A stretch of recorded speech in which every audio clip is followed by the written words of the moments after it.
Thank you very much for coming to the Public Square. This is our 46th initiative on civic conversation, where we put items of importance to the Richmond region up in the middle of the floor, in the back of the room, on the dais, off to the side, and we invite you to participate and share your thoughts as we see what's on your minds. Tonight, kind of a special one. This has been on our short list for many planning sessions, and we feel that it being a celebratory week for tourism and a lot of interest in that important part of our economy, that we finally put tourism up, and basically whether we can build on a strength, which is history, by complementing or adding other major components that allow us to be even a bigger draw for tourists. Tourism, of course, brings in jobs, brings in visitors, potential new residents, and adds to the goodwill of our region. And so it's a very important topic and a very important part of our economy, and that's why we're talking about it tonight. Now, unlike Public Square, where we've had debates or panel conversation, you are actually the stars tonight, because we have prizes for pitches. And we spent a lot of time with our financial people to make sure that we were able to put together a couple of prizes so that somebody walks away with a grab bag full of goodies that you'll be the envy of your neighborhood. But you're going to have to work for it, because behind me is a group of esteemed, or hopefully they won't be steamed, judges that will help decide whether your ideas has legs, jets, or afterburners that could be shared with other people and other organizations. This is a collaborative effort, so you may hook on to other people's ideas, or you may bring your own individual ideas. And here's how it'll work. Well, we've put the microphone in the center of our symbolic square, where people who have the idea in pitch come to this microphone, and in about 3 minutes, let us have it. Let us have your great idea. Let us have your emotional pitch. Let us have just a concept that just bowls her over so the judges are actually crying as if they're peeling onions. That they want to come out and actually either high-five you or hug you or get your autograph. And that's what we want over here. And we'll collect these. As you know, we are a news media, so everything in this building is on the record. There'll be a story in tomorrow's paper. I think we're broadcasting live on timesdispatch.com. And a transcript of this civil conversation will appear in a future Sunday commentary. And what we have found is that there are many followers of the Public Square, even when they can't have the opportunity to come. I do really appreciate you spending your Tuesday night with us. This thing works when people show up and have a conversation. It is also a point where we've been able to prove that in Richmond, Virginia, we have the ability to have a respectful civil conversation despite what the topic is. And we're 46 for 46. There's only been one person who's ever been thrown out of the Public Square, and we won't go there. So now I've just tempted somebody, so good luck on that. Let me do this. Let me introduce our judges so you know who we have here, and in no certain order. And we have placards in front of them so that we have captured who their identities are. This is not a secret CIA group, by the way. First up, and if you can just raise your hand, they are mic'd, and feel free to chime in if I've misstated or you want to have a second opinion of how I describe you. First up is Jack Berry, who's the President and CEO of the Richmond Metropolitan Convention and Visitors Bureau. Jack. Jack might slip tonight and make news, because on Friday his organization is going to make some significant news about the future of that group, which is all about heads in beds and people coming to Richmond and being pumped up, right? Okay. You want to tell us what the Friday news is? No. Okay. That's how it goes in the news media business. Ask a good question and get a very short answer, okay? And then write 30 inches. Thank you very much. Okay. Jack, thank you for being here, and thank you for helping us with our gift package tonight. Next up is Lisa Sims. Lisa, how are you? Hi. She is the Deputy Director of Venture Richmond, which is all about making downtown a great place to live, work, and visit. Why are you here and not outside making us appreciate work, live, and visit? Well, when Terry Edwards calls, I come. Okay, so Terry Edwards is our marketing director. I didn't know she had to pull, and I expect to get a salary request tomorrow. Okay, thank you. Lisa, thanks for being here and making time out of your busy schedule. Next up is Jackie Holt, who's changed her name to Jackie Stoneburner. Congratulations. Thank you. Okay, and Jackie, we'll probably get into that later on, I think. She's the PR and Communications Manager for Sports Backers, and if you know anything about Sports Backers, they probably do more than any organization around here to keep the Richmond region on the move. How's that for a tagline? That sounds perfect. Okay, so thanks. And any trepidations about being here from Sports Backers? No, I don't think so. I have a good panel alongside me, so. Okay, very conservative panel already. We're in a lot of hurt, ladies and gentlemen. Okay, thank you very much. Next up on our panel is Rick Tatno. Hello, Rick. How are you? Hi, Tom. He heads Replenish Richmond, which is dedicated to helping build a stronger, more unified community here. That's a kind of a short line. Anything you might want to add about that? Well, I guess seeing tourism as a way to make that happen. Okay. All right. Rick, that's probably your shortest statement I've ever heard from you. Yes, sir. But well put. Thank You have a you. future as a headline writer, too. Well, thank you for being here and making time out of your schedule. And on one of the ends is Matt Maddox. He's Vice President and Group Planning Director at the Martin Agency, which has turned One Shockoe Plaza and Shockoe Slip into a premier address in the world of advertising and communication. The accounts he works on includes Geico. And in his benefits, would you just yell out Geico? Just yell out Geico. Go ahead, Geico. Okay, thanks. So, okay, we don't have to pay you later on. We just gave you the Geico thing. Feels good. But it's also Geico, and interesting enough, a new account, Colonial Williamsburg, That's right. and Haynes. Yep. That's an interesting kind. So you can put underwear on the lizard, and he can go to Colonial Williamsburg. You know, you got lizards, you got underwear, you've got muskets. It's great. Okay, all right. So he's ready for any pitch, ladies and gentlemen. Thanks for being here. Pleasure. And then last but not least is Michael Paul Williams. Michael is well known because he makes regular appearances on our Metro section. And if you know Michael, he's a gifted journalist and a lifelong Richmonder.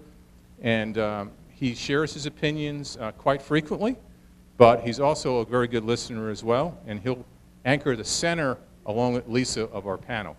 Judges, when you heard the opportunity to partake in this special event, what ran through your head?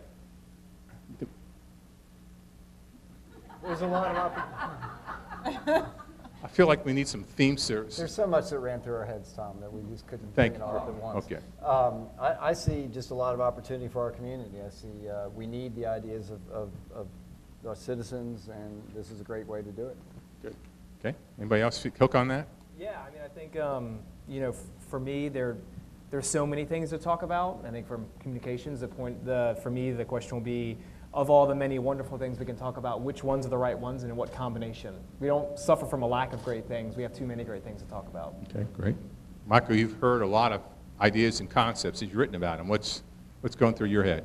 I was looking forward to hearing something tonight that I'd never heard before. That Ooh. would have never occurred to me. How will we know that? What will you do? Will you high five, pull in your right ear, applaud, what? It's going to be a surprise. Okay, very much. Okay, good. I like surprises. Okay, good. All right. See if you can say something that Michael's never heard before. That's a high bar. Thank you.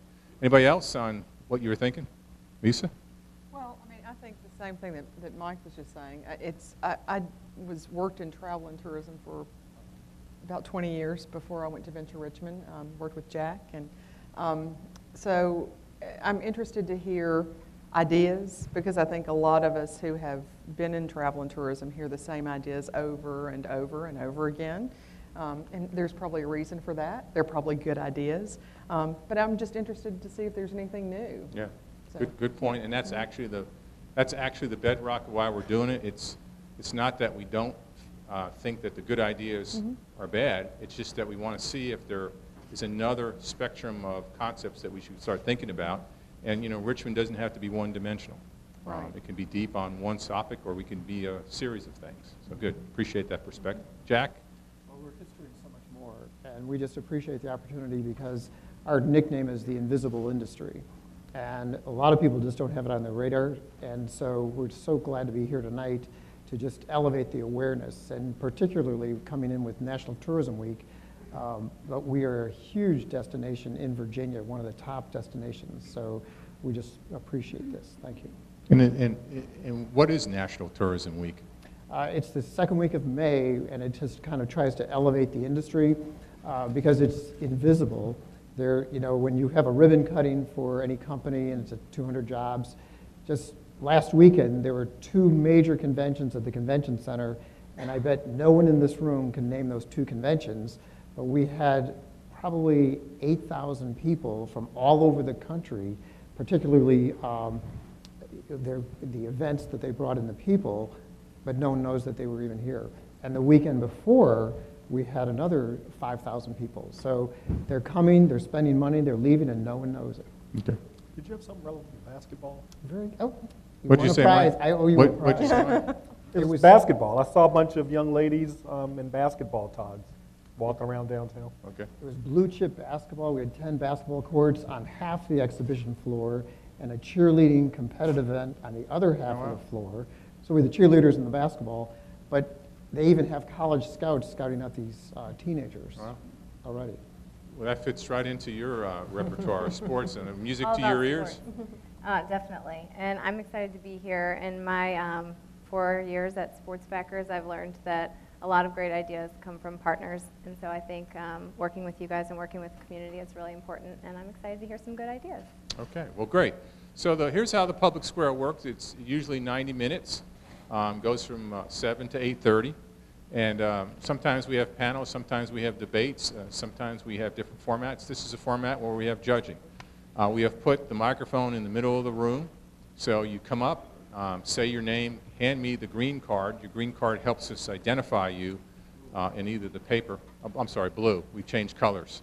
Yes, thank you very much. If you have a green card, give it to somebody else. But it just helps us identify and make sure that we're accurate. It won't lead to anybody calling you at 3 o'clock in the morning and asking about your delivery. So come on up. And this microphone is set up so you can talk side saddle to the judges. You can put your back to the audience. You can put your back to the judges. You decide what the best pitch is. If you need to quench your thirst, we have water in the sides. And I would say that you got plenty of time tonight to belt out your pitch. We'll ask the judges whether they have any questions. At some point, we'll wrap it up, and the judges will leave the stage and go off to the side and come back with 3 top winners.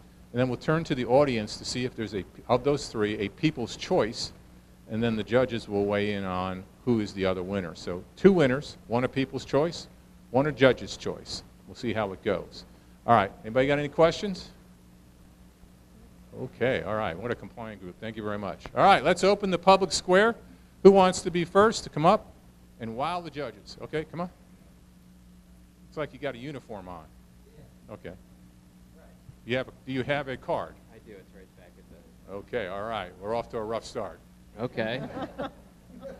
Well, we're building... Can you say who you are? I'm sorry. I'm sorry. I'm Christopher Maxwell. Okay, Chris. And I'm formerly of WRIR, built Richmond Independent Radio. And the next big project is a hostel to bring people from all over the world to visit Richmond, to share what Richmond has to offer.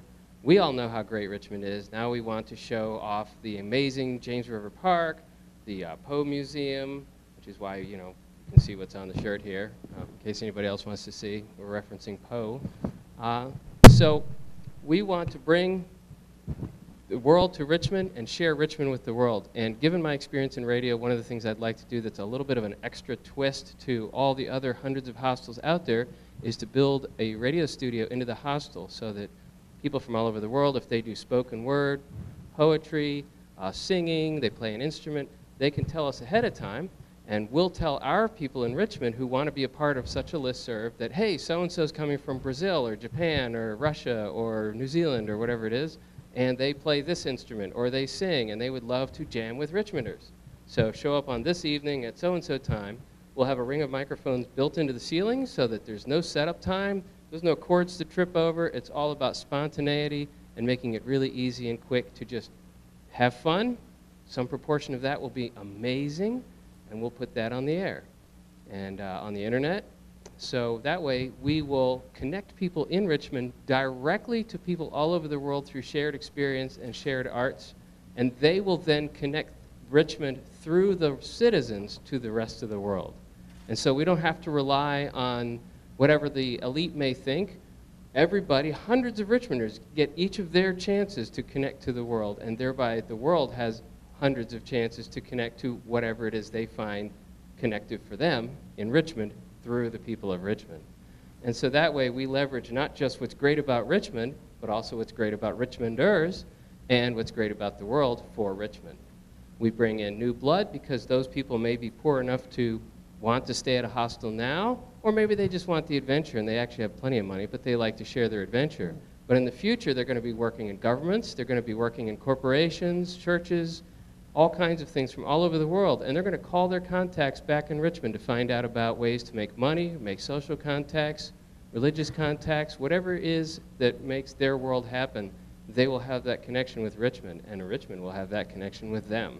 And thereby, Richmond becomes wealthier, not just in money, but in options. And really, to me, that's what wealth is. Wealth is options.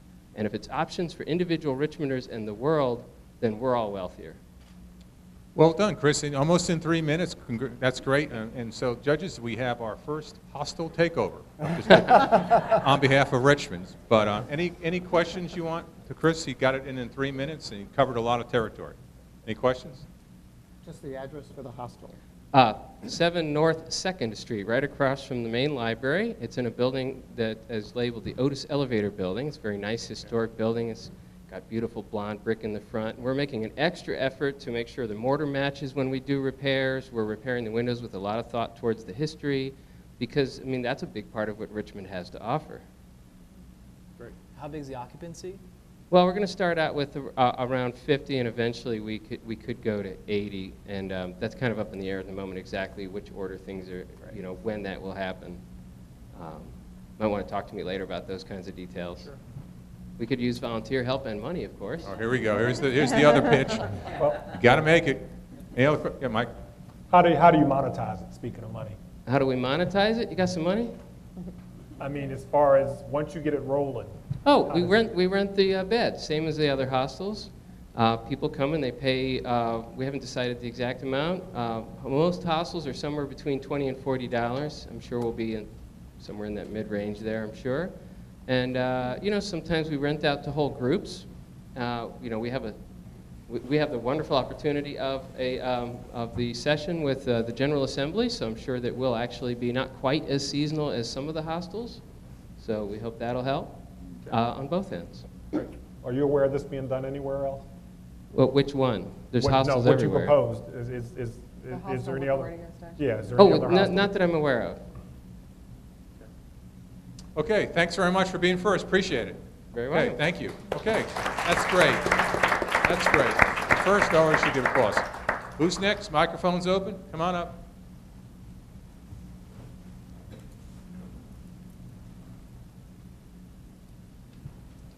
Good evening. Hey, hello. Thank you. Thank you. See, that's how you do it. Okay. I'm Beth Monroe, and I'm the Public Relations and Marketing Director for Lewis Ginter Botanical Gardens. More people visit U.S. gardens each year than Disney World and Disneyland combined. According to Dr. Richard Benfield, author of Garden Tourism, more than 40 million Americans visited gardens last year. And if you pardon the pun, garden tourism is growing.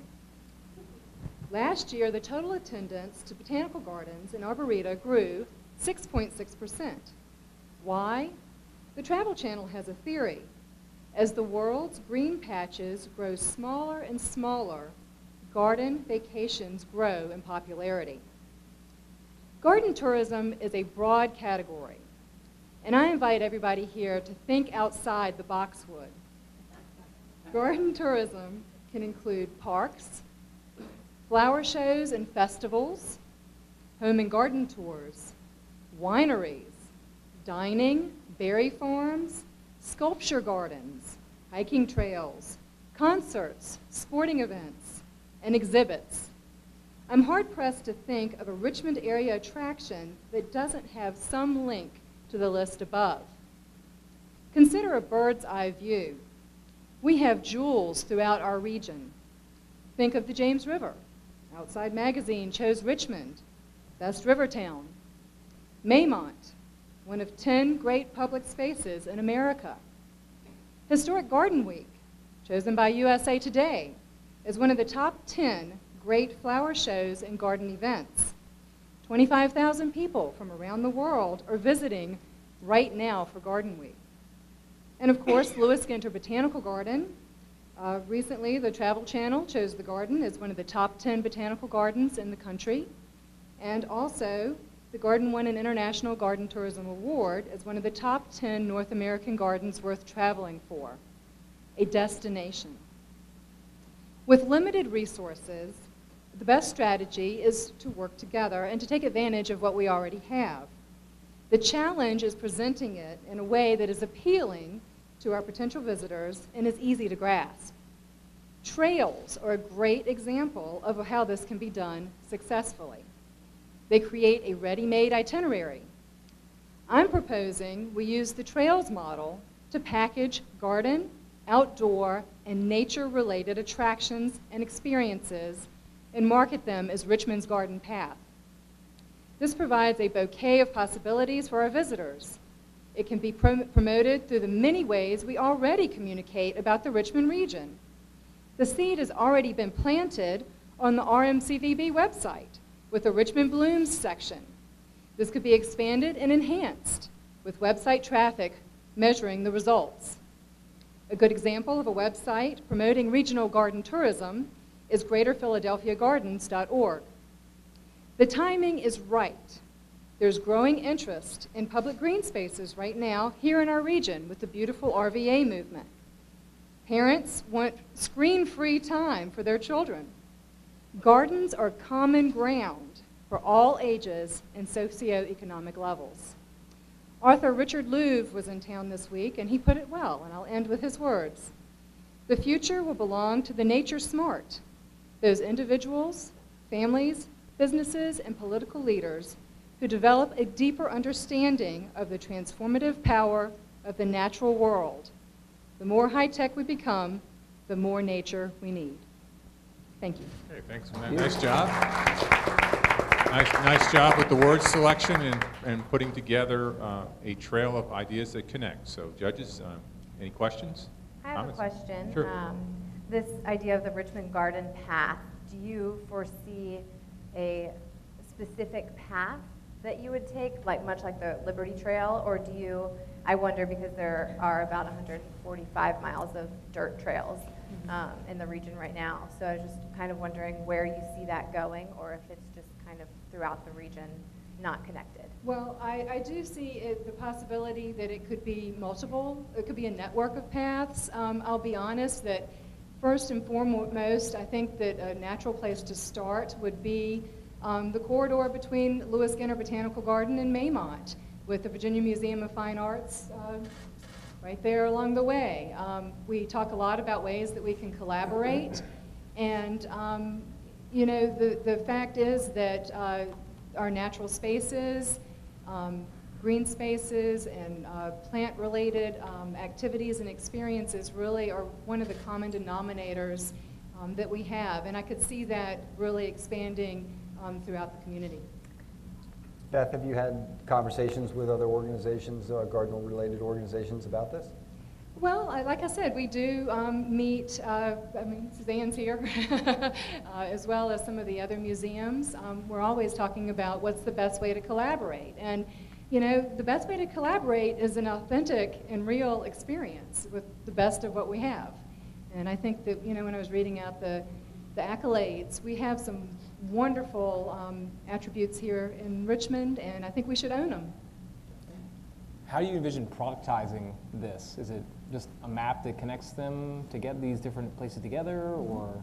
I could visualize a map, much like I mentioned some of the trails. I know that I was looking at the Virginia Tourism Corporation's Lincoln Trail recently with the map there and places to stop along the way. I mean, it can go and as far as we would like it to go.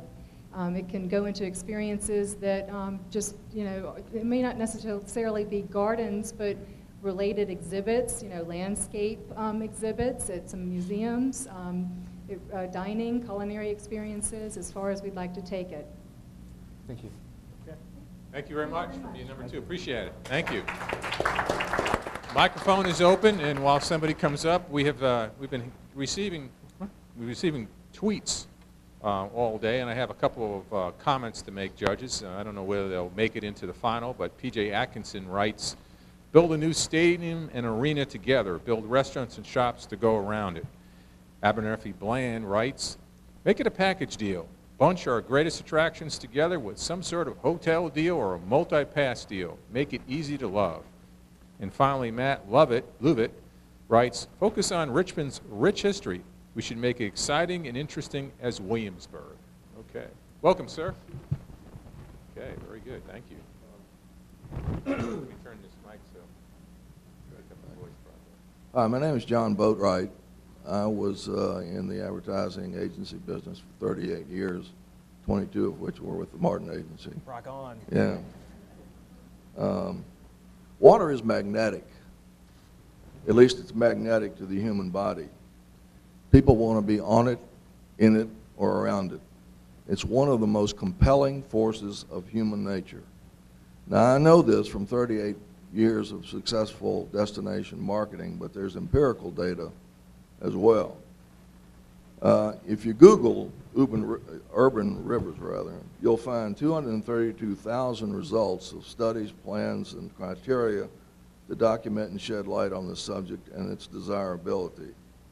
And under Urban River Life Study, there's a study and paper by E.O. Wilson, a Harvard professor and conservationist, in which he popularized the term biophilic to describe the extent to which humans are hardwired to the need to be with nature and other forms of life. Empirical data of his work shows evidence of the emotional and psychological benefits of nature. Blue Trails is a waterway program adopted by local communities dedicated to improving family-friendly recreation, wildlife conservation, and their mission statement, I think, is instructive. Connect people and places. Blue Trails connects urban and rural communities to parks, forests, and refuges. Through them, we create a valuable legacy that honors the past, enriches the present, and provides a precious gift to the future. There are few other as important as rivers and streams in defining cities and in shaping the sense of place and connecting us with nature. 3 quick examples of successful programs. Baltimore, anybody remember the block before that was torn down and turned into a waterfront? Quite a difference. San Antonio, a story in itself, and most recently Chattanooga, which is developing a pretty good story. The James River is literally and figuratively the thread that sews together all of the wonderful and disparate assets of Greater Richmond. Importantly, there is no bias at all with the James River. Its shores and vistas touch all jurisdictions and counties. It has appeal to all and any of age, income, race, or socioeconomic standing. Truly an asset that touches all and any who wish its benefits, because there is economic benefit for all. Best news is that the heavy lifting mostly has been accomplished. We all know about the river development so far. Our state has already designated the James River as a scenic river. This means that we have running right through the middle of our history, creativity, sports activities, culinary excellence, and everything else, a scenic urban waterway. Proof of such recognition goes way beyond the opinions of even our elected officials or ourselves.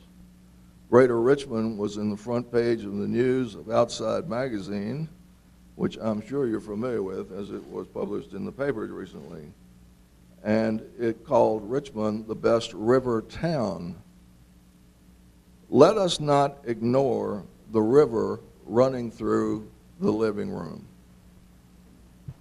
Okay. This would be one, if we had to predict it would come up tonight, this would be one, but very eloquent in your portrayal of all its resources and opportunities. Judges, any other questions you want to fill in on? How, what are your suggestions for us to capitalize more on this asset? We need more access and activities on the river, including bringing back the whitewater rafting, which I think was a huge disappointment to see that go away. It was a very popular activity, and if anything is family friendly, it appeals to all ages. And I'll tell you, there are very few places on the Colorado River or most anywhere else in America that has Class 5 rapids, and we got them right here in Richmond below Hollywood Cemetery. I mean, it's something. That's why one of these kayaker magazines sat up and took notice, because, I mean, you can't, they're not there all the time. Depends on the water flow, of course, but that's anywhere. Okay. Any other questions, comments? Okay, John, thank you very much. Appreciate it. Well, on up. Whoever wants to elbow their way to the microphone, and while you're making your way up, let me just read one that we got an email. I don't know, for some reason, either this is a very busy time of year or people are traveling to other cities. No, just a joke. But we received a lot of suggestions by email, so let me just read one real quick. This is from Milton Elliott from Richmond. The Richmond region is blessed with a plethora of public parks. Their natural beauty, easy accessibility, variety of wildlife present perfect destination. My proposal is to develop a 2-day, and in parentheses, minimum, festival called Park Power, encouraging residents and tourists to visit these perennial attractions. Events should be planned for children and adults to encourage environmental education, care, and management of flora and fauna, as well as identification of each. A map could be prepared with each park identified by a dot. When all dots are connected, the tour is complete. Perhaps a parking ticket to identify features of each location. Entertainment vendors with emphasis on proper disposal of refuse. He's thinking it all through. Since Richmond is considered a hotbed of innovation and creativity, advanced by its advertising, public relations, and branding community, perhaps this call of actions will be endorsed. Branders, man your irons. Park Power lives. Milton Elliott. Thank you very much. Was that all in one tweet? Difference between tweets or paragraphs. Okay, yeah. Hi, I'm Maureen Egan with Real Richmond Food Tours. Thanks for being here. Walking through Richmond's distinct neighborhoods, showing off our city's cuisine scene on the more than 130 tours we've led all over town, we found that tourists from throughout Virginia and all over the country are eating up the Richmond we're dishing out. It's our homegrown cuisine mixed with the arts, the adventure, and fascinating stories, most of which are actually true when we tell them. We've always said, Real Richmond, food tours and more, and now we're ready to do the more. November 8th and 9th, 2014, Richmond Fire, Flower, and Fork, a culinary destination weekend. What's wafting through Richmond now isn't smoke from devastating fires or tendrils of tobacco smoke, but the scent of in-house smoked and cured meats and some of the country's finest barbecue. Though the flour mills that once lined the river are mostly gone, there's plenty of grist for the mill in what's becoming the capital of the confectionery. And I have the t-shirt to prove it. And our thriving world cuisine is exploding with flavor. Now that my stomach is starting to rumble, this 2-day culinary event based in the city of Richmond will feature some of the best that the region has to offer. Its complex history, its rich artistic community, and of course its established and rising culinary stars. Real Richmond Food Tours will produce this weekend event that will include dining events and tastings from local and out-of-state chefs, artisanal food producers, cookbook authors, filmmakers, culinary historians, wine, beer, and spirit makers, and tableware designers during multiple ticketed events each day. We see Richmond Fire, Flower, and Fork is growing into the sort of draw that the Charleston and Atlanta food and wine festivals are. In the former's case, 23,000 visitors over a longer period of time, 40% from more than 50 miles away, and with a $10 million economic impact. But our event is decidedly Richmond, quirky, and creative. The event's inaugural advisory committee includes a long list of noted restaurateurs, chefs, and other people who like to eat. A portion of the proceeds from Richmond Fire, Flower, and Fork will provide grants that will help young residents start their careers in the culinary and hospitality industries. To keep up with details, follow us at realrichmondva.com or on Facebook or Twitter. Richmond Fire, Flower, and Fork, it's time. Thank you very much. I'm tempted to see if the judges can say that, whatever you just said, alliteration, 3 times fast. I was gonna, what is the first word? Fire. Fire. Fire, flower, And fork. fork.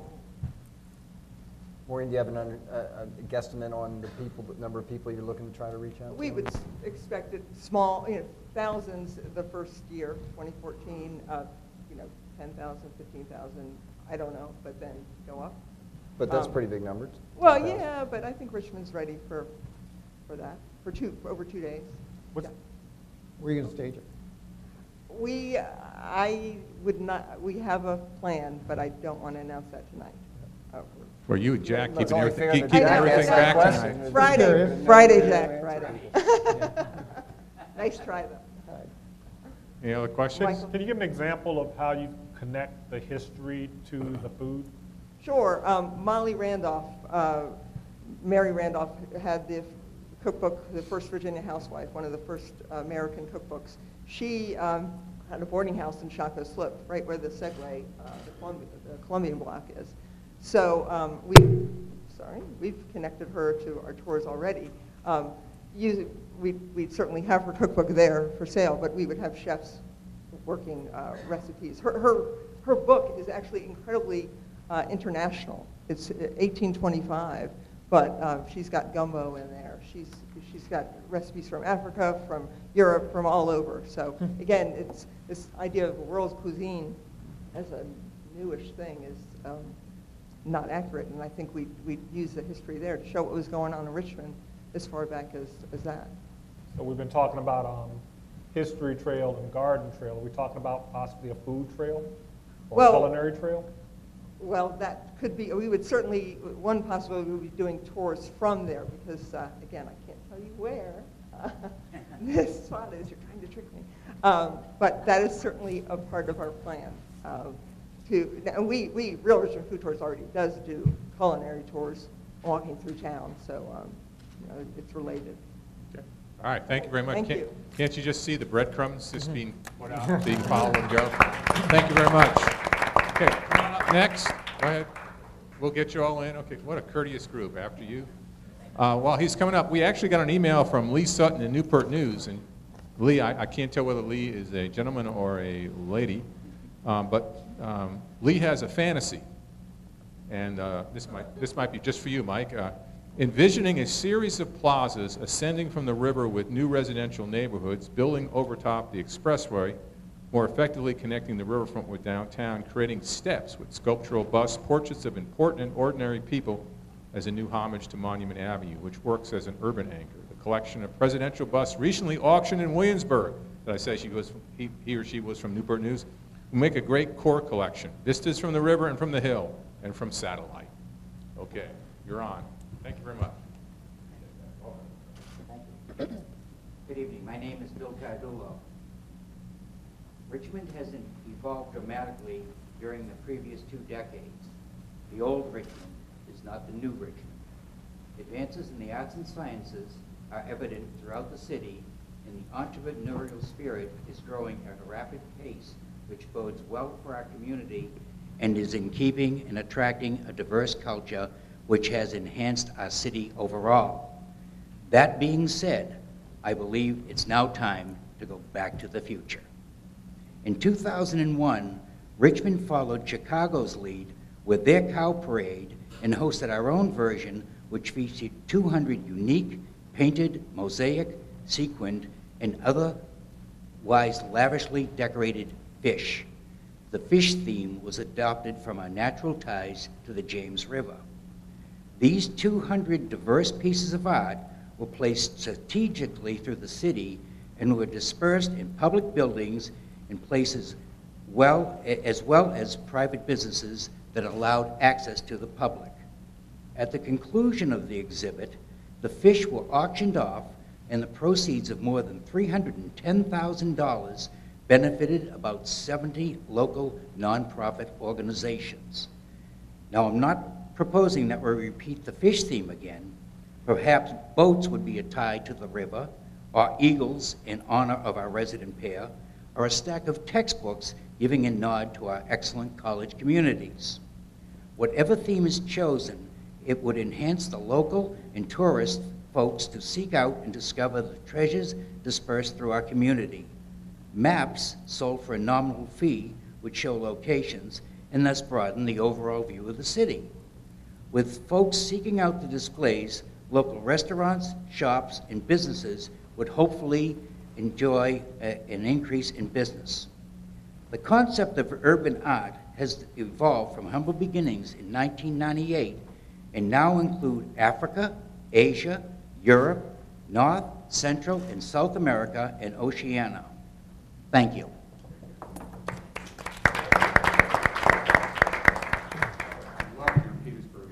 Oh, yes.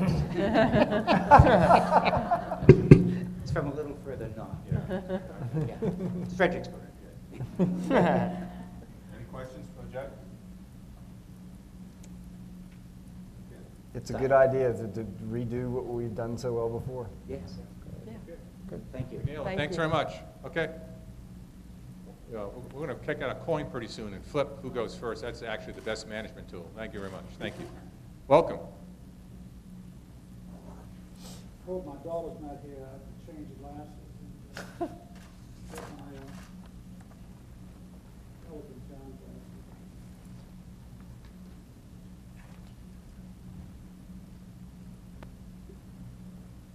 My name is Willard Strickland. Tourism's important. Mr. Strickland? Yes. All right. Thank you very much.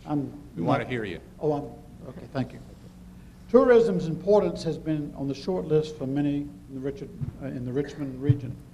But I think we've been looking in the wrong places because we have not been looking or thinking of the region's most important asset, which is not the river, not the history, not the industry, not the events. It is the location. And in this looking, let's look or think of Richmond in a different way. Think of Richmond, Virginia, where the South begins. Richmond, Virginia, a great American city.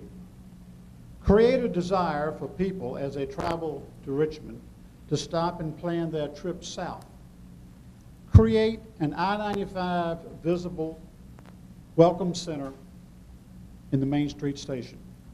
This welcome center will be for the Richmond region, with each locality having a set area and being responsible for that content. The center will be used by the state of Virginia for state tourism. But also, in this center, there will be a set area for each southern state to welcome people to their state with brochures and flat screen TVs to inform people what their state offers and schedules of upcoming events. Each state will be represented for the content, will be responsible for the content and the workings. And don't forget Richmond, where the South begins. In addition, if things work out, these states would reciprocate and allow Virginia to do the same thing. The Welcome Center will be a destination not only for people traveling I-95, I-64, I-85, but also air and train travelers who are in the city.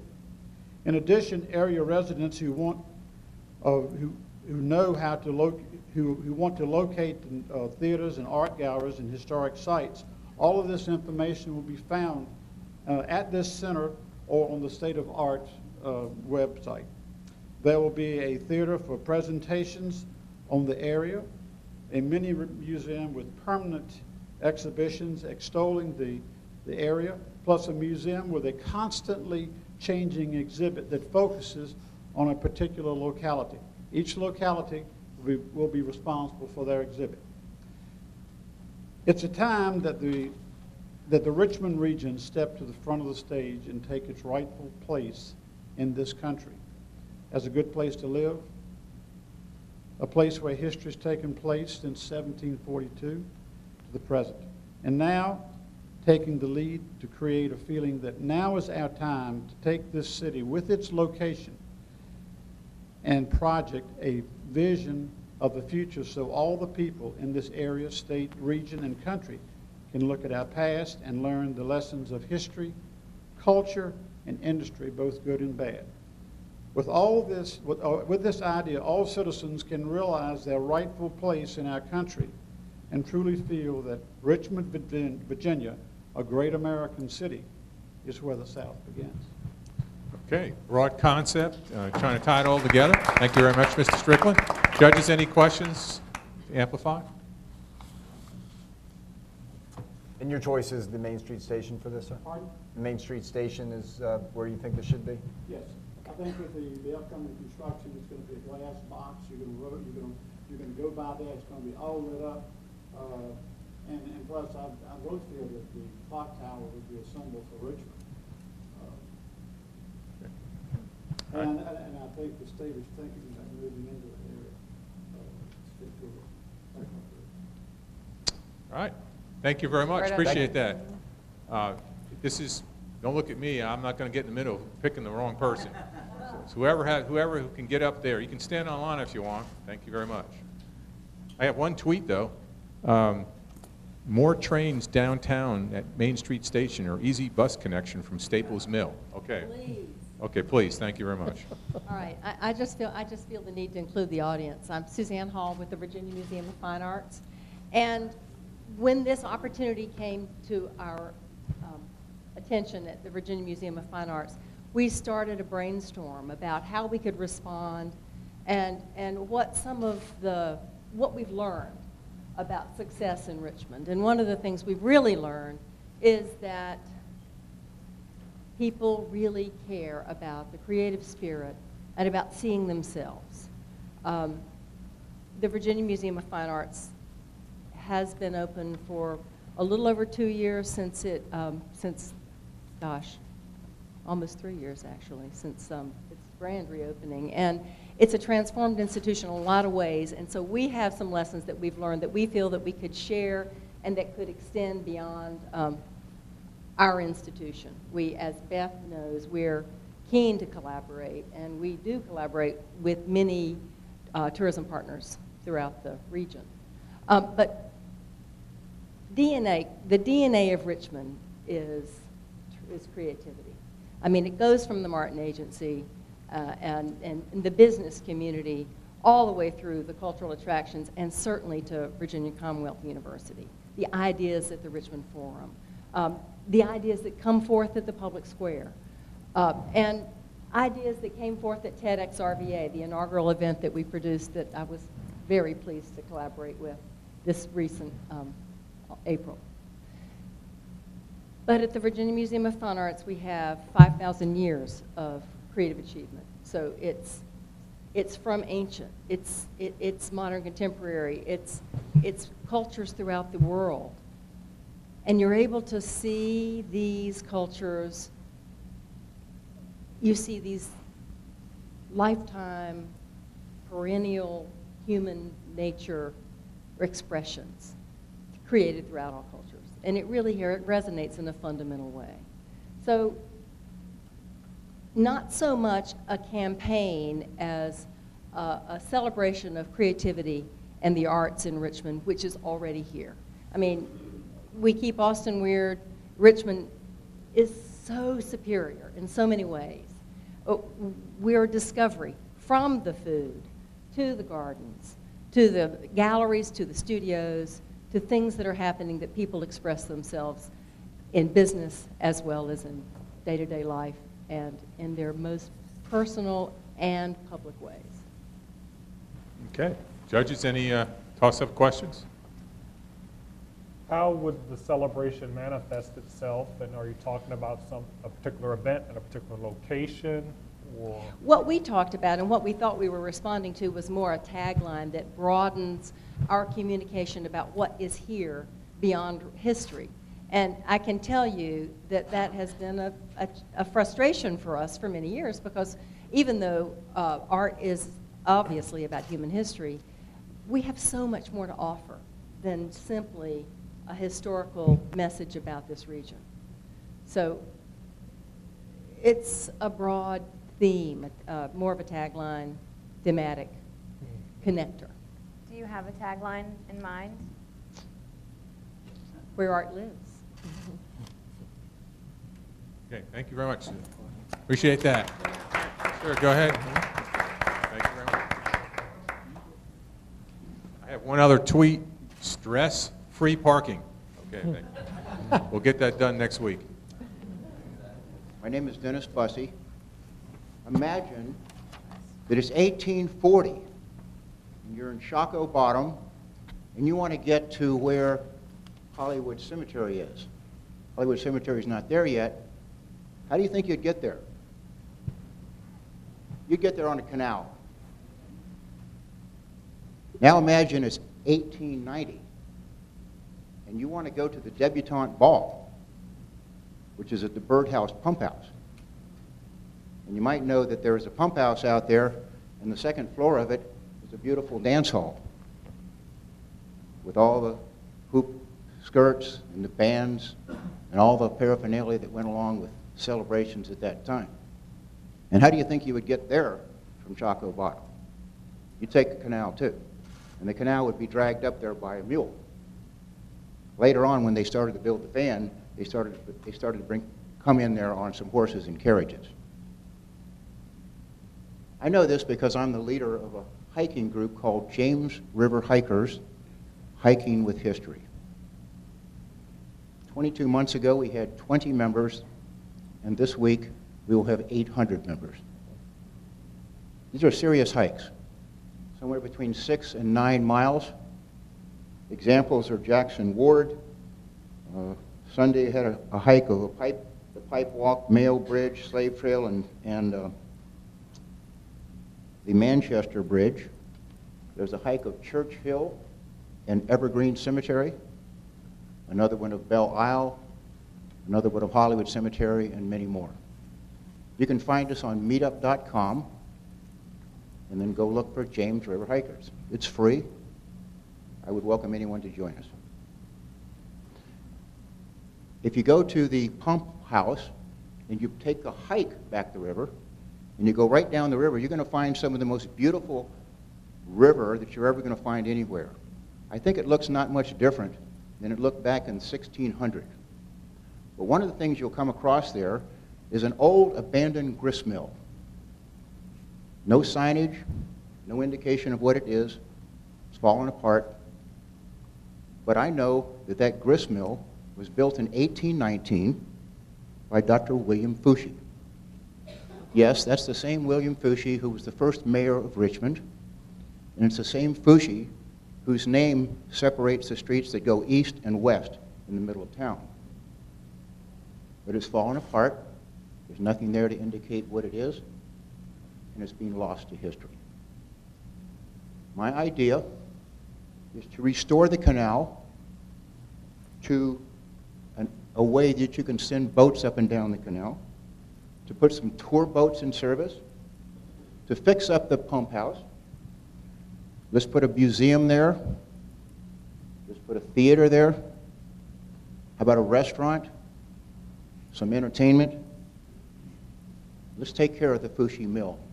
You know, I don't think that there's too many things in our country that are now nearly 200 years old that are still standing, that have been abandoned, that are falling apart.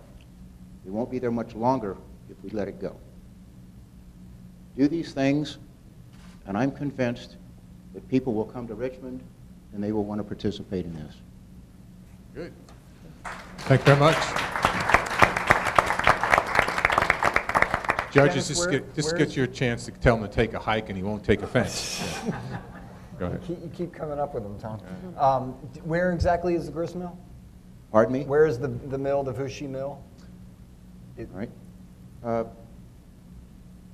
You know where Texas Beach is? Texas Beach, right. Okay, there's a concrete stairway that goes over to the river from Texas Beach.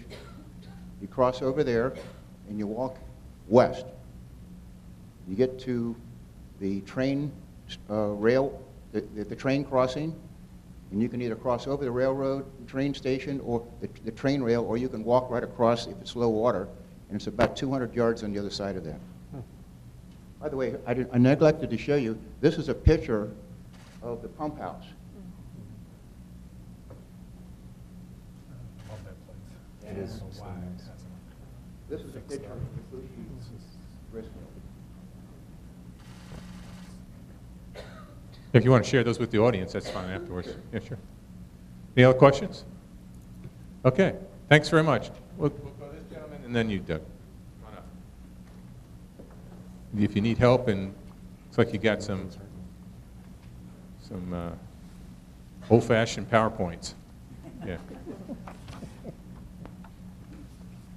My name is Adolph White, and I'm the Purple Mountain landlord for Bryant Park. The Purple Mountains migrate, as some of you may know, migrate from here, from Brazil, over 5,000 miles each way. And about 4 years ago, we set up a Purple Mountains colony, nesting colony in Bryant Park. Only 2 Purple Mountains came at first. Now we have 60 Purple Mountains in Bryant Park. And we have hawks, the red-tailed owl, sparrows, the starlings. We have fixed this colony so that it is not interrupted by any hawks. We have not lost a Purple Mountain at all to a predator. We have not lost one to an hour at night. No snakes, no raccoons, nothing. We have made that colony and those 3 houses we have completely predator-free or proof. And what we are doing is telling people how to do that if they want to establish a colony at their homes. And we have people to come by and admire the Purple Mountains in Bryant Park. We have put up an educational sign for classes to come by and read about the Purple Mountains. Now, I know I have only 3 minutes here, so I can't really tell you everything I know about the Purple Mountains, but I will tell you this. We are having a festival. By the way, I'm the president of the festival this year. We're having a Purple Mountains Going to the Bird Festival, August the 3rd, in the farmers market. And we'll have it from 6 to 8 to 9 o'clock, actually. We will have about 27,000 Purple Mountains to come to 17th Street on that particular day. Some of you have been there.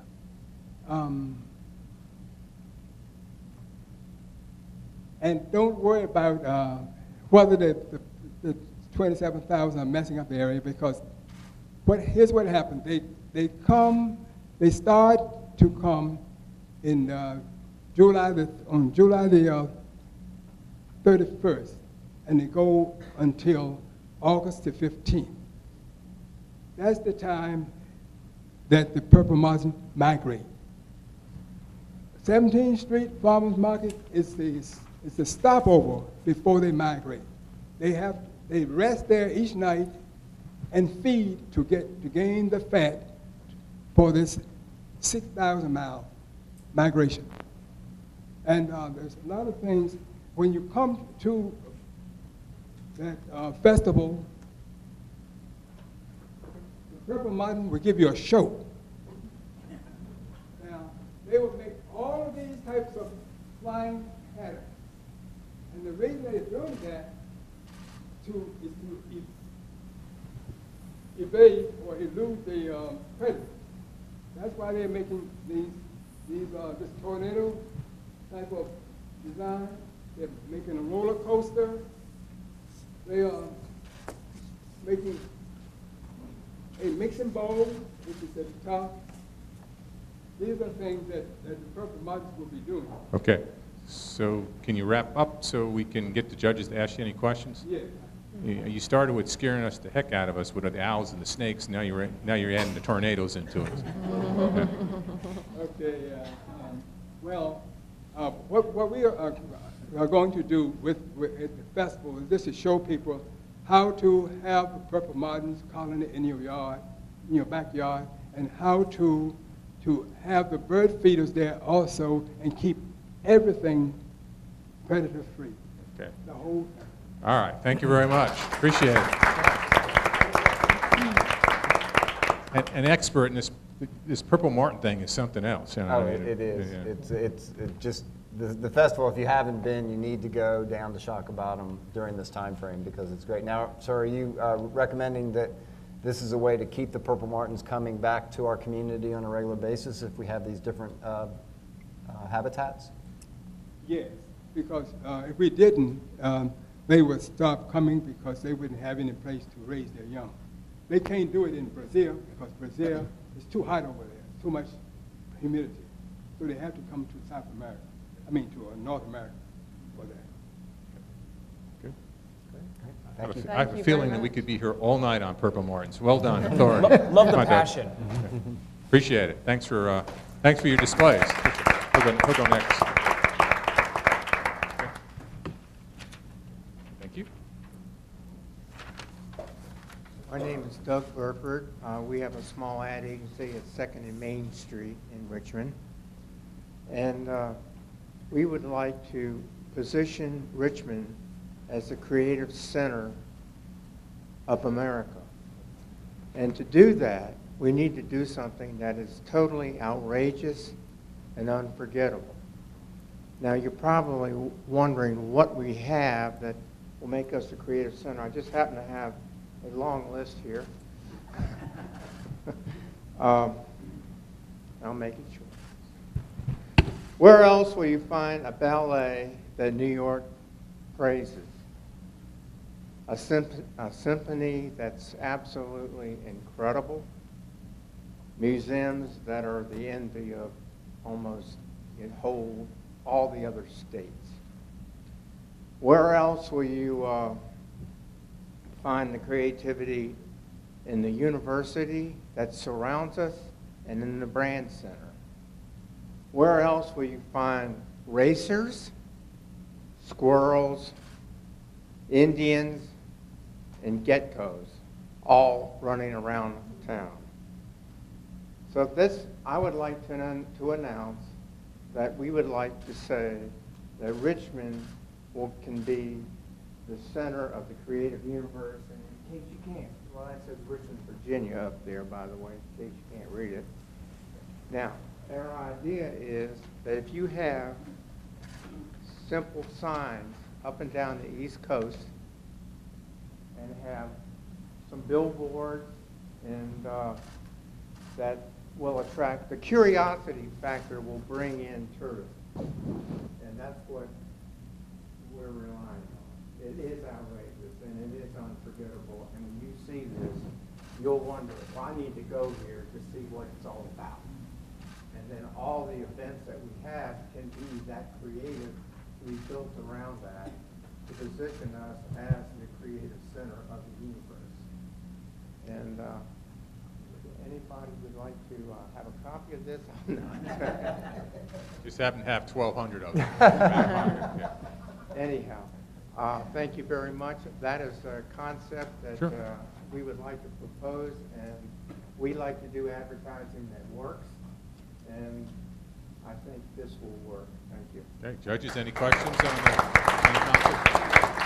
concept? Doug, do we have copyright infringement from Ashland on this one, or?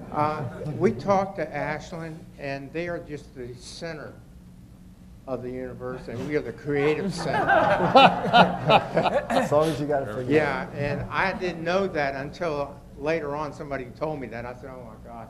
Anyway, so it can work out with Ashland. Don't you worry about it. And I'm we not can so put sure. a tagline under that. It might be a nasty fight. Okay. Any other questions? Okay, thanks. Appreciate it. Okay. Next, and we're about 10 minutes away from wrapping up, so in fairness to everybody who wants to speak fast, or whoever hold your peace. Yes, sir. Thank you. Hey, Chaz. Yeah. We also have another, this gentleman brought another graphic. Just give me a second. Okay, all right. Technology, live technology. What a frightening Can you experience. lift this up just a little bit? go. Yeah. I'll try to get through this in 3 minutes. My name is Greg Holscreeve, and I actually have 2 ideas on the canal. And let's see, the top one, click on that, and then click on the canal 2013, and then click on that one. And this here, it's called Chaco Freeze. And I grew up ice skating occasionally at Bird Park and along the canal at Dock Street. And there's nothing better than an open stretch of ice where I can race at top speed surrounded by natural or man-made beauty. For decades, we've had indoor rinks in the suburbs and recently a small rink surrounded by pavement and large government buildings and lights on Broad Street. My idea is to provide ice skating along the canal and the canal turning basin and Chaco Slip. The iced area would stretch from the existing Reynolds building, which is near the hat factory, to the opening wall at 17th Street, which is near Bottoms Up Pizza. You can see that in the bottom slide. It's about 3/10 of a mile. Vendors would be encouraged to set up to rent skates, hot chocolate vendors, coffee vendors, and maybe food carts. And increased activity would liven up the canal during the winter months and bring tourists to Richmond to an unusual setting for the East Coast. Visitors would return for refreshment and boat rides in the spring and summer and the fall. How do we make this happen? How much time do I have? This is a very simple method. I mean, obviously, we'd have to go a little bit deeper design than this, but you would drain the canal, which can be done.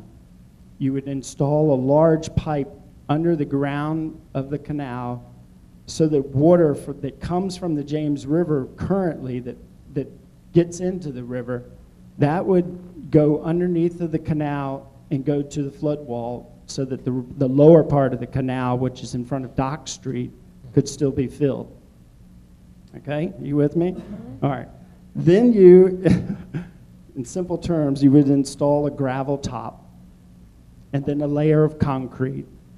And then above the concrete, you would have what's called, it's a grid of piping, and that's what the coolant is in. Above that, you would put another layer of concrete, which would be smooth.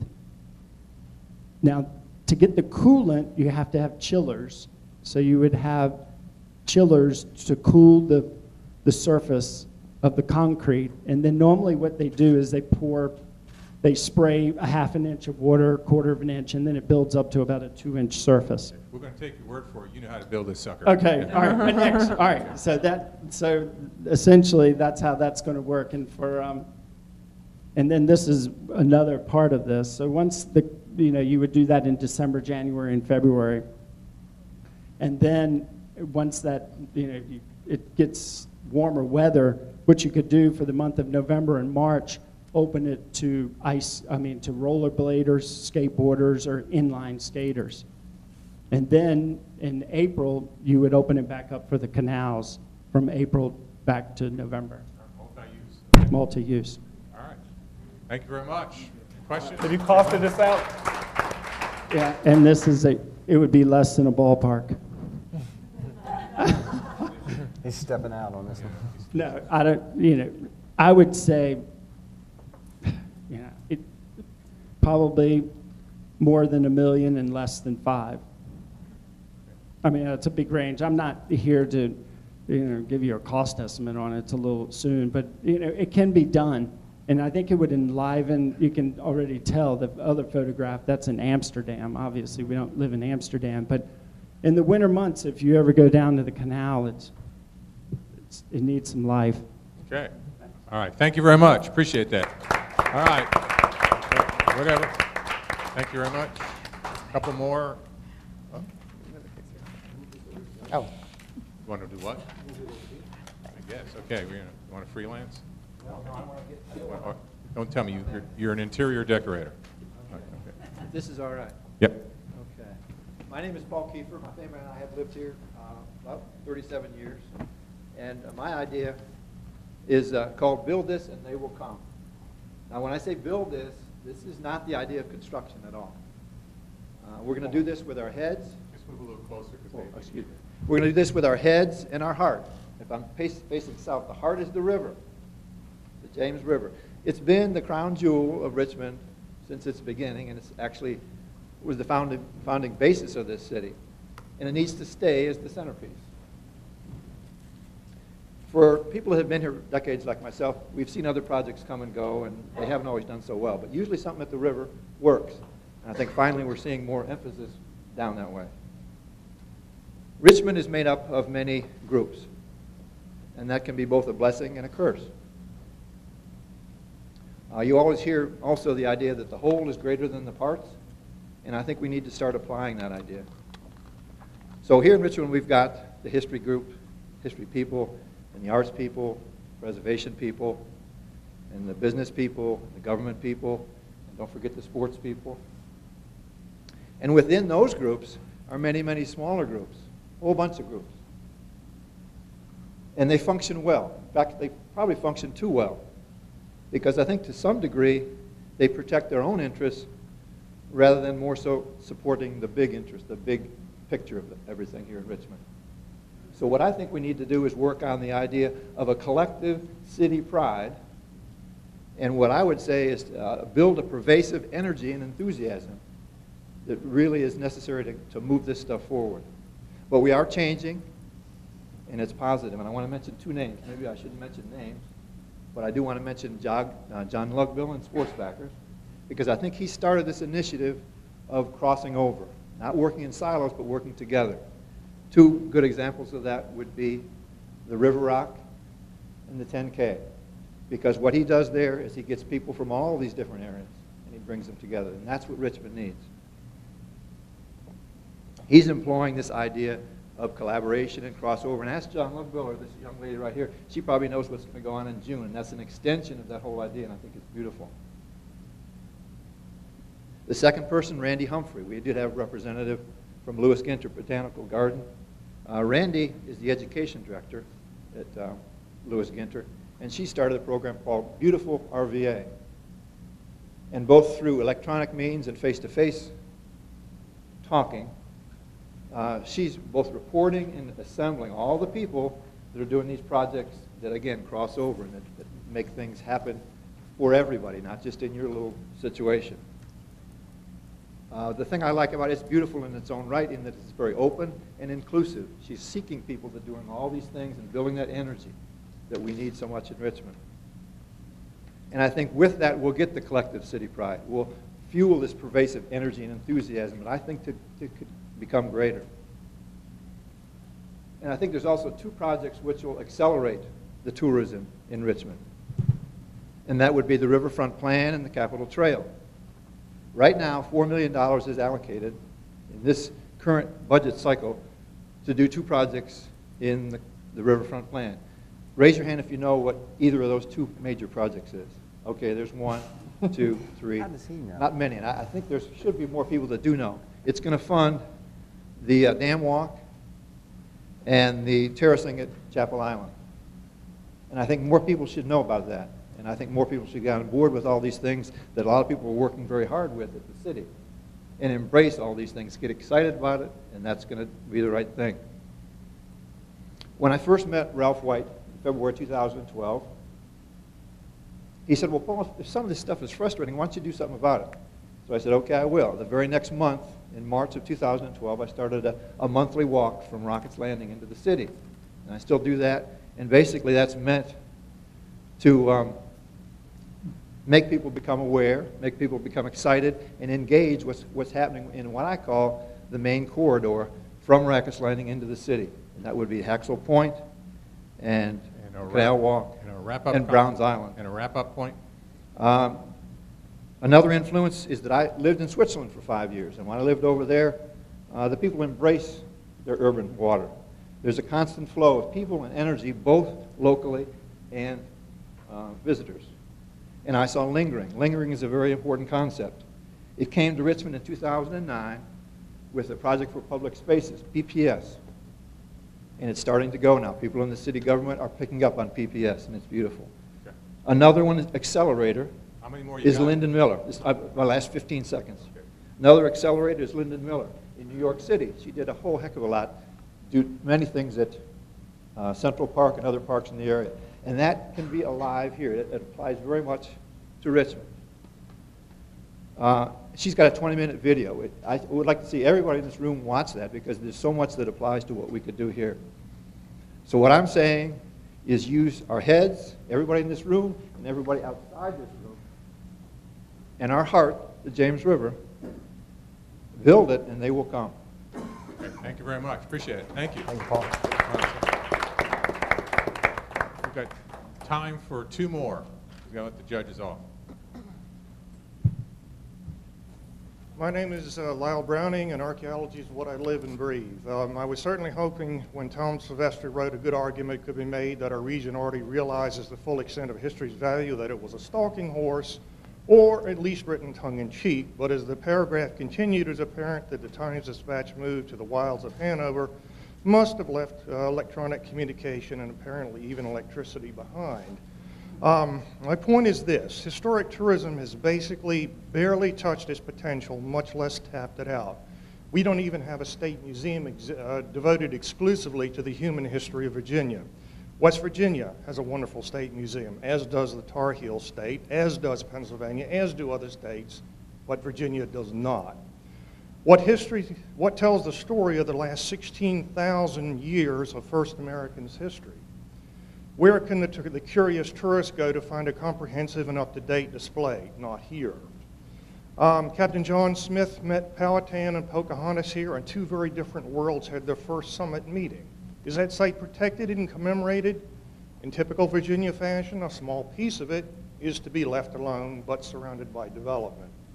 Archaeology properly done is all about tourism. Colonial Williamsburg was built on it. Jamestown is justifiably famous worldwide for archaeology, even to the extent of having the Queen of England visit as a tourist not once but twice. When we excavated the James Center canal boats in 1983 to 85, we had 2,000 people a day watching us uncover those boats. But do we have a museum to show what those boats meant to Virginia? We do not.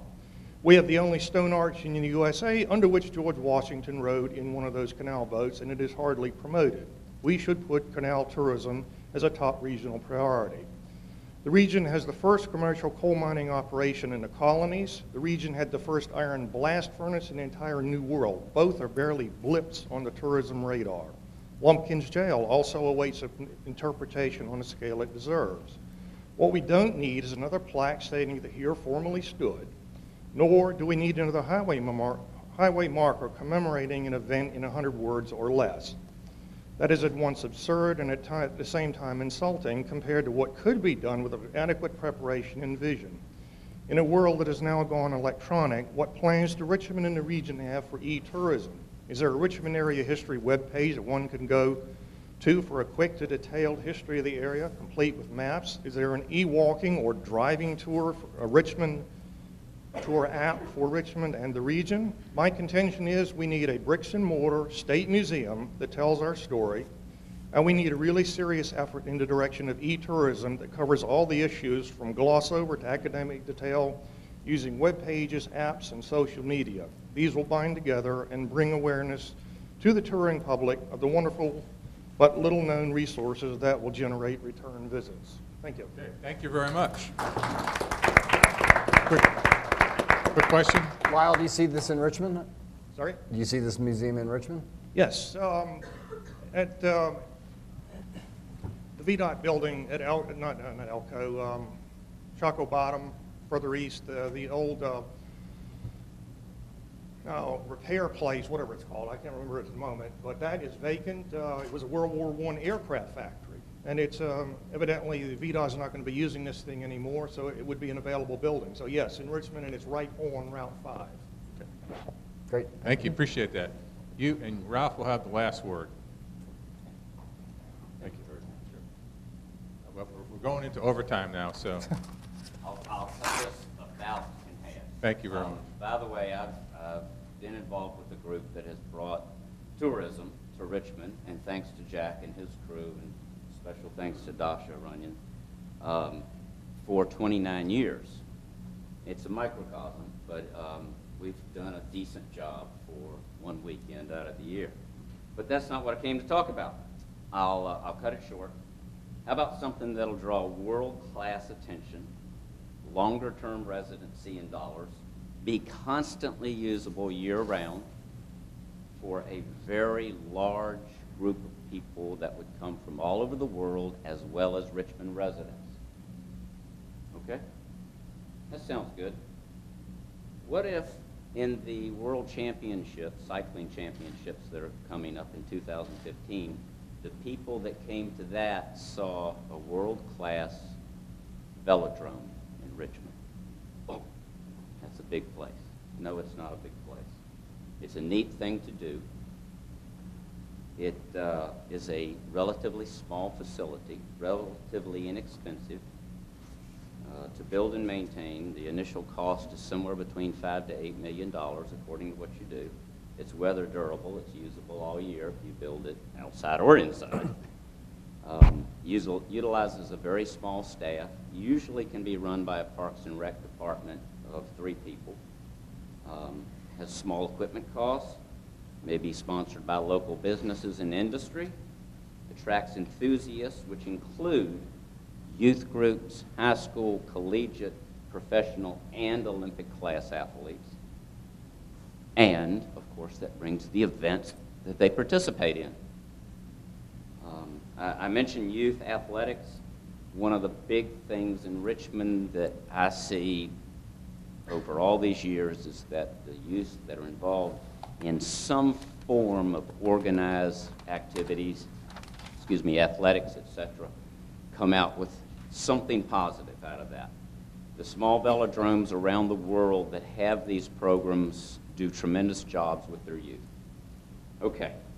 Plans design is already available from firms. You don't have to design it. It's out there. 250-meter track uses a small footprint, can be expanded. And why do you put the RVA drome in Richmond? Well, as he said, the center of the universe. Well, at least the center of the East Coast. We're at the crossroads of D.C., Tidewater, Charlottesville, Raleigh, etc. We're within a day's drive of over 40% of the population of the entire east of the Mississippi. Everybody would want to come to it. Expansion of population, etc. It's all positive. It's a return on investment that's very positive, and thank you all very much. Sorry to go fast. Quick question. How many of these velodromes do we have in the United States, and are there any in the cities you mentioned? There are 22 in the United States, most of which are very small and run out of a Parks and Rec department. We have 2 in the United States, one in LA that is what you would call Olympic class, one up, I think it's in Madison, Wisconsin. They do a tremendous job, but they bring people from all over the world, and it's a good money builder. So none nearby? None nearby. The closest is Lehigh Valley, Pennsylvania, and there's somewhat of one in Atlanta. There's been a proposal to build one in D.C., but the land cost for where they proposed was going to be over $40 million, so it's been put on the back burner. Okay. And we're in the middle of everything. Okay, So, thank you very much. thank you. So we're going to play a soccer match. Tell you what, you're going to be last. I'm going to yield to VCU. Friend of showing some black and gold power. You're next to last. You're last. You're the closer. How could I not give you the platform? And by the way, we do have a tweet about VCU. I would like to see the VCU campus linked with MCV, VCU, with something like this, a huge development somewhere between the two. Take the space of 3 blocks or more for a mega shopping mall. Everybody likes to shop. Francis Birch. Okay. Thank you. My name is Bill Oglesby. I'm currently an assistant professor of mass communications at Virginia Commonwealth University, as well as a consultant. And I'll cut this short, but we here in River City can lay claim to the creation in its modern form of what is perhaps the greatest affirmation of human freedom existing today, what we here call the first freedom, freedom of religion. In authoring what has come to be known as the Virginia Statute for Religious Freedom, Thomas Jefferson promulgated the then revolutionary concept that the wall between church and state should be a high one. Virginia thereby became the first state to build that wall between church and state. Our statute became the model for other states' constitutions, for freedom of religion in our federal Bill of Rights, and even for the other nations around the world. How many here or elsewhere, though, know what our city's connection to those words are. The words, Congress shall make no law respecting an establishment of religion or prohibiting the free exercise thereof. We currently have an active First Freedom Center in commemoration of this document, but I dare say that you would be hard-pressed to find 10% of any local audience that understands Richmond's role in this achievement, that is spread throughout the world and is debated virtually everywhere. So I believe we should set our sights higher than what we currently have with our First Freedom Center. We should make this place a world-renowned destination for research, a place where scholars and the curious alike come to find out how this happened and to keep its spirit alive. It should feature a stunning building that cannot be ignored. The goal should be that when someone from Sioux City or Paris compliments us on Richmond's role in religious freedom, no Richmonder will reply, "Really?"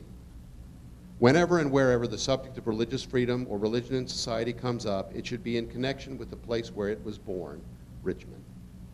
Any quick questions?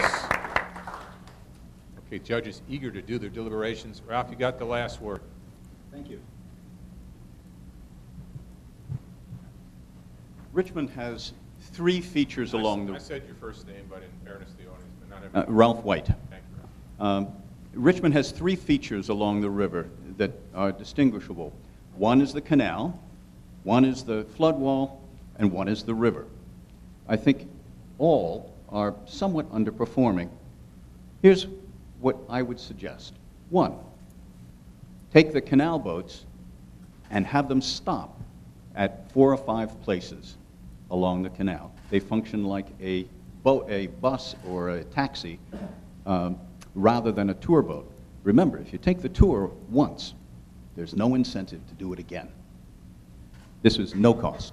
Second, serve adult beverages on the canal boats. If you can have a glass of wine flying in an airplane over Richmond, why can't you have one on a canal boat in the canal in Richmond? Now, I understand there's some problems with ABC and a need to investigate all the board members of Venture Richmond, but some cities with a glass. This is what politicians are for. We live in a democracy. This is why we have senators and representatives. This is why we have a mayor. To talk to these people and get an obstreperous organization a little bit more flexible and realistic. All right, secondly, the flood wall. It is a visual and psychological barrier from the city to the river. Bill Trout gave me this idea, Dr. Bill Trout, many years ago, and he was right on. Paint a doorway, or 2 or 3 of them, onto the flood wall. A realistic door, and through it, a time in history. And you can stand next to an Indian spearing a fish, and you can stand next to Revolutionary War people, or guys floating in bateaus. You can have Irish immigrants working the docks, or Italians doing stone masonry stuff. You could have something about slavery. 3 or 4 things that draw you to the flood wall, make it a portal rather than a barrier. And after all, we have an art school here. And then thirdly, the river. Couldn't somebody get a couple of old Lone Star barges and anchor them offshore and have boats come in and out, back and forth from shore, so that you could sit on the boat, look at the city skyline, have a beer, and eat some cold chicken? These are simple things at low cost that could be done almost immediately. Thank you. Thank you, Ralph. Appreciate it. I long had a goal of ending the public square on somebody advocating beer and chicken. Okay. So we're going to appreciate you making the closing comments. We're going to let the judges go off and see if they can come up with their top 3. And then we'll come back, and then we'll have the people's choice based on the crowd applause and the judge's choice for these exciting gifts. Really appreciate you all belting it out, and I appreciate your passion. We can do 1 or 2 things. We can continue the conversation in case somebody hasn't had a chance to speak. They have some additional ideas. Randy Hallman, who's a reporter who's been covering this story, can capture that. If anybody has any other ideas, or you get a chance to kind of walk over to somebody who spoke and dig a little deeper on their ideas. So, kind of, or I can sing the theme song to Jeopardy up here and put you all at ease. All right. Yeah, there you go. Very good. Yes, sir. I would only offer the observation that while I suggested the river in general, and I meant it in an encompassing way, there are many people here who had ideas that are more micro that play right into that very idea of accessibility, enjoyment, variety, and celebrating the fact that we've got this natural resource wonder right in the middle of the city. Appreciate that. Just want to make one mention. We got another natural resources, and I find that the guy from Richmond Raceway on just a slow week in Richmond showing up and sitting in the back of the public square, and I'd like to just acknowledge John Moreland, who's, John, you either have been banned from your meetings this week for something you did, or you were hoping that something in the Raceway was coming up. So tell us what's going on and why is that a major resource for Richmond?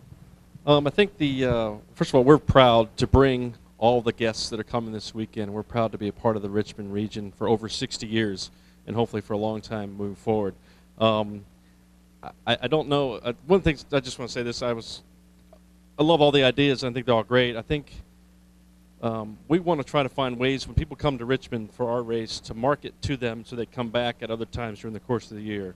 I think that we are working hard, Catherine and Jack and other entities in town, to try to find ways to do that. So that's really why I was here, trying to find other ideas that people had. Dennis Bigmar wanted to be here, he couldn't be here. We're actually doing something with the Squirrels tonight, cross promotion with them, try to draw people out to the Diamond, but also to kind of kick off race week in Richmond. There's nothing going on at the track right now. People just hanging out. There's no activity whatsoever. Just little going on. But just in general, really excited to be a part of the Richmond community. We are, and I'd love to find ways beyond this with Jack and Kat to bring people back to Richmond and market to them when they're here. And Jack Berry mentioned all the people that were here this past weekend for the cheerleading and basketball activities. Well, did we invite them back? What did we do to introduce the other things that you can do in town to them that they can do, whether it's the museums, hiking, all those other things? They probably didn't. They probably came in. Great. We're glad they came. They spent their money, the hotels, and eat and everything like that. But how do we market to them? And we need to, in my mind, we need to find a way to do that, because we have a lot of people that come for various reasons: Jefferson Cup, 10K, the race, Squirrels, whatever it is. We need to find ways to market to them so they know all the other things that are going on in town. Thank you. Thanks for what you do. Make us a major draw. Okay, thank you. All right, anybody else have any other comments? Yeah, sure. This is good. Thank you for helping me fill time, a quality time, that is. Well, I really appreciate all the wonderful ideas that people have brought, and I think it is going to be a shame that one or two will get the award, because most of the people who spoke had good ideas and they can be integrated. I really love what Ralph said. You come to Richmond and you take a canal boat ride and you ride it and you leave and you've done it, so you don't do it again unless something attracted you. And what he painted was a picture of stops along the way, reasons to attract and keep and to come back to. That, to me, is critical. And I really loved Willard Strickland's idea of where the South begins. That is just really probably, to me, the most creative and doable idea that was presented. But integrate that with start here, stay here for a little while before you go off to the next place. And down by the river with a beer. Can't think of anything more beautiful than that. Julian Williams, you have just broken off as a splinter judge group, one man judging on your own. Did you bring your own set of prizes? I've never been known for having an opinion. Very good. Good point. Yeah. Go in the back here. Hey. Hi, everyone. I'm Catherine O'Donnell, and I work at the tourism office with Jack, who's one of the judges. And while I can't reveal anything about Friday specifically, I thought since we have some free time, I'll just give you a little teaser. We will be announcing on Friday a program that's targeting getting passionate locals like you all involved more closely in tourism. So I can't tell you the whole details, but I can tell you it's an incentive-based program that will give you a specific way to impact tourism. And so I think in the past we've had so many wonderful people like you all with great ideas, and sometimes we don't have a way to plug in that's immediate, and so we want to offer that to you all. So stay tuned for that. If you want to receive communication from us, you can give me your card, or maybe there'll be something in the paper about it. But thanks for being here, and thanks for your passion for tourism. We really appreciate all of our partners and all of you. I want to acknowledge one of the hardest working elected officials, Jim Holland. Jim from Chesterfield, he's also the chair of the Convention and Visitors Bureau, and I just wanted to welcome you and thank you. You had the chance to have a night off, Jim, and you've come over here, and we're there for you. You're the draw. You're the draw here. All of you the draw. It's great. You are an elected official and a politician. Enjoy the opportunity. Thank you. Well, I have thank someone you. next to me. Oh, sure, absolutely. I just wanted to acknowledge you. Thank you for being here, Jim. Really appreciate it. Hi, I'm also with the group that's bringing the youth hostel to Richmond, and I just wanted to mention that so many of these great ideas that were mentioned tonight are the kinds of things that people at the hostel, the typically will be somebody who is in charge of, programming, who would be telling people that come to visit to the hostel all about all the different things that they can do in Richmond. And so eventually, hopefully, when we do have the hostel, there'll be some of these great ideas happening in Richmond, and we'll be able to share with people that come through all the different things they can do in Richmond. And we're looking forward to those days and all the great things that will be happening here. Thank you for your pathfinding work and getting this created. It's a wonderful addition. Yes, hi. I'm Mary Jane Hogue with Historic Richmond, and we know what we have to offer here. But I think one thing that we could do is connect the dots. We have Jack and his wonderful staff bring thousands of people to town. The Raceway, so many festivals, all these wonderful museums and entertainment venues and restaurants and sports. But when you leave the convention center or you leave your hotel, sometimes the lights seem out, the buildings seem vacant. We want to make people feel comfortable to walk and run and bike and however they want to enjoy our city, and not venture a little further away from their hotels and their convention center. And sometimes if we put signage up and tell them all the wonderful museums that are behind them, we have great restaurants that are going up on East Gray Street and entertainment.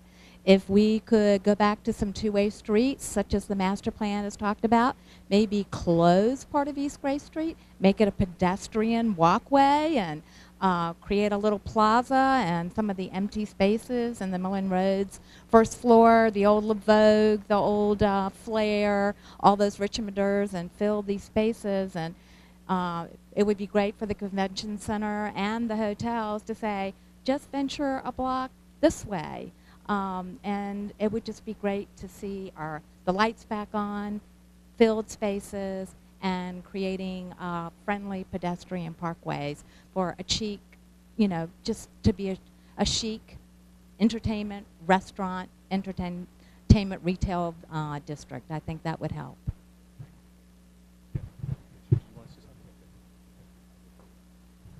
Good evening. My name is Anidra Bourne. I'm the tourism coordinator for the City of Richmond, and I work in our Economic and Community Development Department. So I work with a lot of you and for all of you.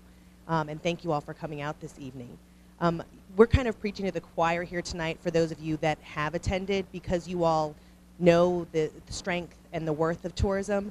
But more importantly, we need you to continue to share that and invite your friends and family to come and visit. They're one of the largest markets of people that not only are currently coming to Richmond, but also are repeat visitors and continue to return. So we hope that you'll continue to spread the wealth of information that we have with respect to our resources, but that you'll also continue to tell people about what we have beyond the river with our festivals and the events that attract hundreds and thousands of people each year. Encourage your friends and family also to spend a night at home with you, but also to help us generate some revenue and spend a night in one of our hotels or one of our bed and breakfasts as well. But again, we thank you all for coming out this evening. I'd also like to say that it's a testament to the work that our Convention and Visitors Bureau does that this week we will actually have our national president and CEO of U.S. Travel, which is our tourism trade organization. And for those of you that aren't familiar with those on that level, this is the gentleman that represents our industry for the nation and shakes hands with the president every day, or excuse me, regularly to be able to fight on our behalf to make sure that tourism and travel is top of mind with respect to the federal government. So it speaks volumes that we're going to have someone of that caliber here in the Richmond region to speak about our industry. Thank you for getting that in there. Okay, the judges are back. The judges are back. Let me just, I got to get the judges back. Okay, please. So I was getting word out, so we sent Bob Rayner over there to see if we locked you actually in there and you were clawing to get out. So do you have a selection of 3? And who will be the spokesperson on behalf of the judges? I think or in your case, the foreman. I think I'm the lucky one. Okay, I'm the go lucky ahead. one. And you want all 3? All 3, in order. and when whoever is selected, would you please come up and join us in the front? All right. After much deliberation. First of all, why were you in there so long? I know. There were so many good ideas. Thank you guys so much for coming out. Really, it was obviously very hard for us to decide. We were pleased with a lot of what we heard. So yes, after much deliberation, our first place was the velodrome. Do we want to go? We want to build suspense? Well, you just ruined it. Yeah. I think she said it. I should have done 3, 2, 1. That's all right. That's all right. Sorry. Well, we still have the people's choice, so just give us your first 3. Okay. The velodrome, the garden trail, and then the third one was the canal taxis and barges. Okay, all right. So those, come on up. Congratulations. Come on up. All right. So we're gonna get the judge's choice, and then we are going to. But before we do that, we're going to get the people's choice because we have 2 prizes. So so by a level amount of applause, you guys decide. I'm going to go one by one, and somebody in the judges help me with the hearing. This selection, it was the garden trail. Okay. These were the barges and the canal. Okay. And the thing I can't pronounce. Thank you very much. Velodrome. Okay, so sounds like Number 2. Okay. Ralph, you're the people's choice. Congratulations. Now that you're retired, you can accept this without any problem from the auditor. Congratulations. Thank you for coming and giving a great idea. Thank you very much. Appreciate that. And are you surprised, Ralph? I am surprised. I am somewhat contrary sometimes. And it is interesting to note that this is all about tourism. And my feeling about tourism is nuanced. We also have to recognize who we serve in the community. And I would suggest we have to make a decision. The things that we do developing for nice stuff in the city either meets the needs of our residents or it meets the needs of outsiders. Yes, you want to join the 2 together. But in the end, you have to decide, is it quality of life for us or is it the money that comes from tourism? That is a fundamental decision. I believe that we can still, at the moment, gin up the tourism part. But in the end, you can end up selling your soul to tourism if that's all you're doing. Thank you very much. Congratulations. Appreciate that. All right, judges. And your award winner is? The velodrome. The velodrome. Okay, the velodrome. We have another packet. I think we have a bicycle you can build in there. No, just teasing as well. Congratulations. You were one of our ones we just squeezed in at the end. So are you shocked or were you confident that you would wow the judges? And Mike, did he actually say something to you that you never heard before? A velodrome, and I'm a cyclist. I'm a recreational cyclist, but that had never occurred to me for some reason. There you go. And I like the idea. I mean, speaking to Ralph's concerns, I like, if you had suggested velodrome, I would have just thought, oh, that's just something for professional cyclists. But when you talked about how school kids and it would have local use, that was appealing to me. Okay. And of course, this award comes with no cash, so good luck on the fundraising. Thank you very much. Congratulations again. Thanks for coming in. Thank you, judges, for spending your night with us. Well done. Good questions, good engagement. Thank you very much for coming out tonight. You proved once again that the quality of the audience is very, very important to us, and you surely came through. Well, stay tuned for details about the 47th Public Square in May, which we will go after the topic, how do we keep the millenniums here? Stay tuned. Thank you very much. Good night, everybody.